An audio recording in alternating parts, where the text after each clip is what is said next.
Continuando con esta segunda parte donde estamos explicando cómo es que las cosas que están profetizadas en el Antiguo Testamento se cumplen en un periodo de 40 años que corresponden a la generación apostólica, a los contemporáneos de Jesucristo, podemos tomar varias partes de las profecías del Antiguo Testamento.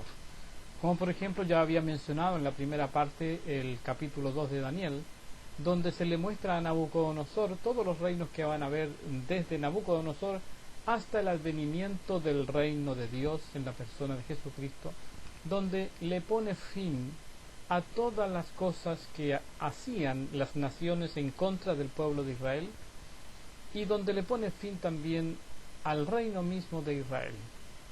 El propósito de ponerle fin al reino de Israel es para que termine lo primero y sea entonces hecho y creado lo segundo. ¿Qué quiero decir con esto? El apóstol Pablo nos dice que las primeras cosas son terrenales y lo espiritual viene a continuación.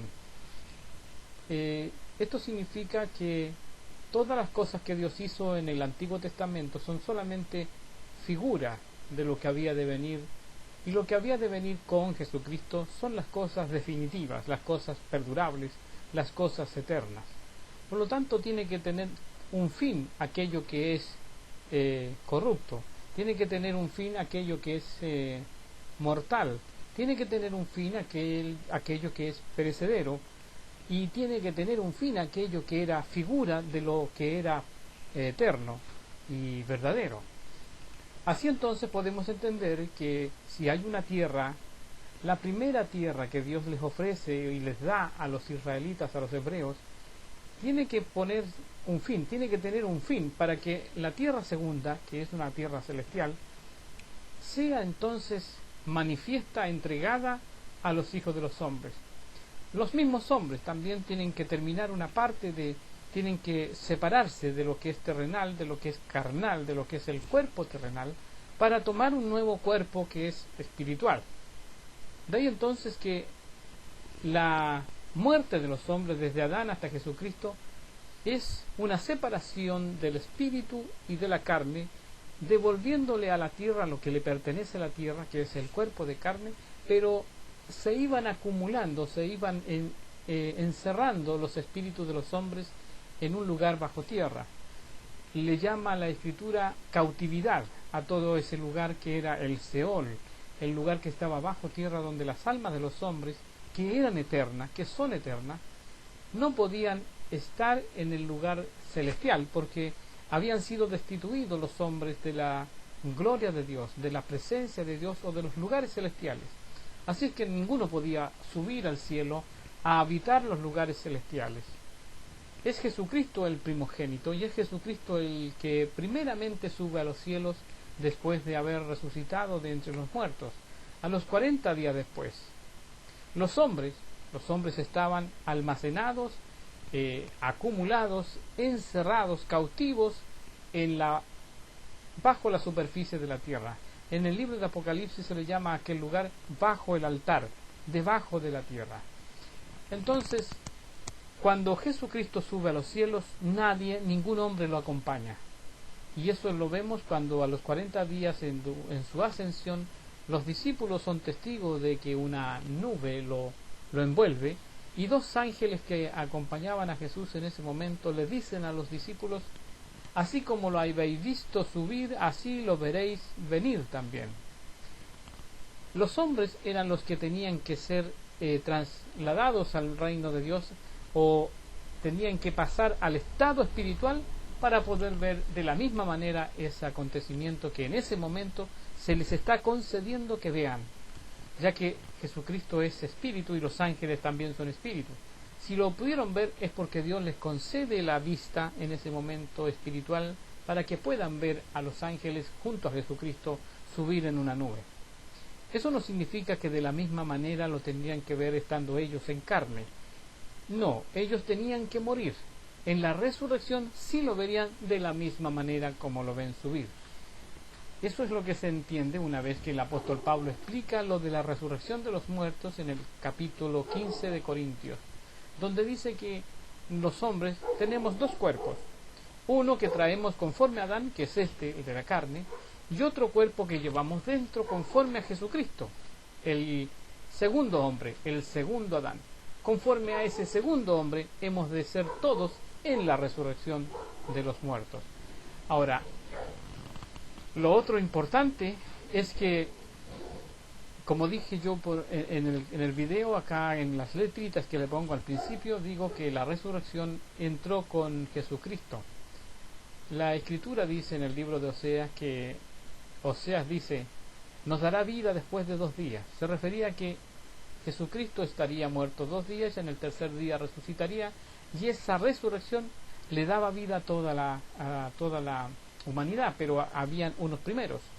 Es decir, los primogénitos, las primicias, resucitan en ese momento. Y lo dice el libro de Mateo en el capítulo 27, que después de la resurrección de Jesucristo se aparecieron muchos de los que habían muerto hasta ese entonces. Esos no son los que duermen en Cristo, esos son las primicias. Luego, después de Cristo, después que el Señor Jesucristo ya sube al cielo, la Escritura dice que ellos no pueden ser primeros, ni tampoco los últimos serán primeros, sino que juntos se reúnen en esa primera resurrección que viene al término del reino judío. Como dije antes, Jesucristo tiene que cumplir todas estas cosas en su segunda venida, y su segunda venida tiene que ser pronto. Él dice dentro de poco. Nosotros encontramos en el Evangelio textos que dicen, por ejemplo, dentro de poco o un poquito me veréis, y luego otro poco y no me veréis. Dentro de poco no me veréis, y luego un poco y me volveréis a ver. Así creo que dice la Escritura con respecto a esos años en que Él tenía que subir al cielo y retornar en las nubes del cielo.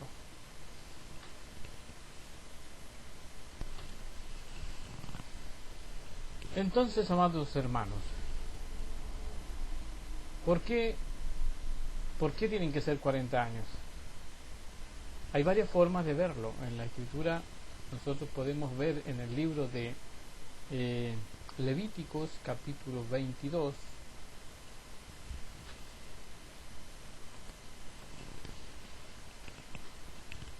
nos damos cuenta cuando dice nuestro Señor Jesucristo que la ley y los profetas son hasta Juan. La ley da testimonio de las cosas que son de la Escritura. Dice el apóstol Pablo que la ley muestra en forma figurada cosas que habían de venir en el tiempo de la consumación. Es decir, las cosas que haría Jesucristo tenían como guía lo que estaba escrito en la ley. Por ejemplo, la muerte y la resurrección de Jesucristo está simbólicamente mostrada con imágenes y figuras en el Antiguo Testamento. Lo mismo sucede como la muerte del Cordero de Dios. Está figurado con muerte de corderos y de machos cabríos en el Antiguo Testamento. La misión que tenían esos machos cabríos o esos corderos sacrificados en el nombre de Dios en el Antiguo Testamento perdonaba pecados. Pero ahora la muerte del Cordero de Dios, que era la muerte de Jesucristo, perdonaría definitivamente los pecados de los hombres, quitaría el pecado del mundo. De modo que las cosas que representan en el Antiguo Testamento a través de la ley de Moisés y las cosas que se hicieron en el desierto, todas estudiándolas podemos encontrar la figura que trata de mostrar cómo Jesucristo hace las cosas conforme a lo ya predeterminado por Dios en el Antiguo Testamento. En razón a eso, entonces podemos explicarnos que como Jesucristo es el primer hijo varón de Dios, Él tiene figuradamente, en forma simbólica, a Dios como Padre y a la Jerusalén celestial como la Madre. Por lo tanto, en el caso de el nacimiento de un hijo varón en el Antiguo Testamento, en la ley, en Levíticos capítulo 12, podemos ver cómo Dios establece que para el nacimiento de un hijo varón, la madre tenía que ser purificada durante 40 días. 7 días por el derramamiento de su sangre y los 33 días restantes por la purificación de su cuerpo. Entonces, sumaban 40 días. Ahora, en los días de Jesucristo, Jesucristo tiene como madre a la Jerusalén celestial. Cuando Él resucita de entre los muertos, se considera ese como el día de parto en el cual nace para Dios un hijo varón en los cielos, el primogénito, hijo de Dios. Por lo tanto, su madre que está en los cielos pasa por estos símbolos que están en el Antiguo Testamento. Tiene que esperar una cuarentena, no puede recibir a nadie arriba en los cielos, sino hasta cumplidos los 40 días. Por eso Jesucristo no sube durante los primeros 40 días, sino que espera que se cumpla esa etapa de purificación. Pero ¿qué sucede con los demás hombres? Es decir, los contemporáneos de Jesucristo, que en ese momento también resucitan, tienen el mismo derecho, ya que Dios regala esto por gracia, lo de la resurrección. No pueden subir a los 40 días, por cuanto los 40 días se habían establecido siempre y cuando el pueblo de Dios fuera sin pecado. Y ahí pasamos entonces a lo que es el pecado, a una interpretación semejante o similar que se realiza en el desierto, cuando después de haber salido de la tierra de Egipto, los hebreos camino hacia Canaán envían a unos espías, 2 espías, uno por cada tribu, a reconocer la tierra prometida por Dios. Allí los hombres demoran 40 días. Dios les pregunta cuántos días ellos demoraron y Moisés les dice 40 días.